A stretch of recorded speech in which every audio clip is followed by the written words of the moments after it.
Mason Caldwell was missing. Dennis Caldwell said he was safe, but when police found Mason locked inside a homemade jail cell beneath a crumbling shed, the truth shattered everything Darsville thought it knew about its quietest resident. What unfolded next was a chilling story of deception, isolation, and a hidden prison built not just with wood and metal but with terrifying intent. It started like any other routine welfare check in the small town of Darsville, Indiana, a place where people still left their doors unlocked and waved to each other on the streets. On a chilly Thursday morning in October, two social workers arrived at a rundown farmhouse on the edge of town. A neighbor had made a quiet, anonymous call about strange noises, muffled crying, and what sounded like chains. It could have been nothing, but it wasn't. The farmhouse looked abandoned. The windows were boarded up. The front yard was overgrown. One of the social workers knocked on the door while the other walked around the back. That's when things turned. Foul smell hung in the air. The backyard was littered with rusted tools and forgotten furniture. Then, behind a shed, the worker found a trap door built into the ground. It was hidden under a rotting rug and held shut with a heavy chain. Police were called immediately. When officers pried open the trap door, what they discovered was worse than anything they had expected. Beneath the shed was a staircase that led to a hidden basement, completely underground, with no natural light. In the middle of the room stood a crude, handmade jail cell built out of scrap metal and wood. Inside it, sitting on a stained mattress, was an 11-year-old boy. He was barefoot, wearing only a torn shirt. His arms were thin, and his eyes darted around in fear. Not a word. Investigators would later learn his name was Mason Caldwell.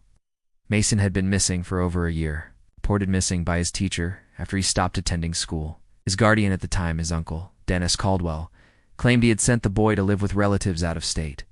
No one questioned it. No one followed up. Now, Mason had been found just a few miles from where he disappeared, locked in a homemade prison. What shocked investigators most was how well hidden the cell was. The basement didn't exist on blueprints. The air vents had been rerouted to silence noise. Security cameras were rigged outside the shed, not to keep people out, but to warn Dennis if anyone came too close. Mason had been trapped for 392 days. But why, as the case unfolded, so did a disturbing backstory. Dennis Caldwell was not just a reclusive man with a troubled past. He had a record for petty theft, but nothing that would suggest he was capable of this. But neighbors began recalling strange behaviors. Dennis shopping late at night, never letting anyone near his property, buying chains and locks in bulk from the local hardware store. Investigators searched Dennis's computer and discovered folders labeled with dates and codes. There were logs and trees tracking Mason's behavior, diet, even punishments. Disturbingly methodical. But there was something even more unsettling. Dennis wasn't acting alone. Digital evidence linked the files to online forums, dark, encrypted spaces where users exchanged stories, advice, and even videos about psychological control and long-term confinement. Most disturbing of all, the logs indicated Dennis had planned to train Mason for something. What that was, he never explained.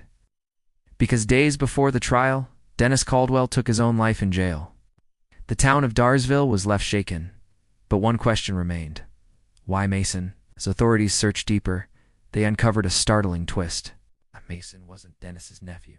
DNA tests proved no blood relation. Mason had been adopted as a toddler, and somehow records had been quietly altered over time. The real story of how Mason ended up in Dennis's care was unclear. Layers of falsified documents and custody papers made it difficult to untangle. But one truth was certain. Mason had been targeted. Whether it was for an experiment, an obsession, or something darker, we may never know. Mason is now in protective custody, receiving treatment and slowly adjusting to life outside the cell. He still doesn't speak. But according to his new caretakers, he's learning to smile again.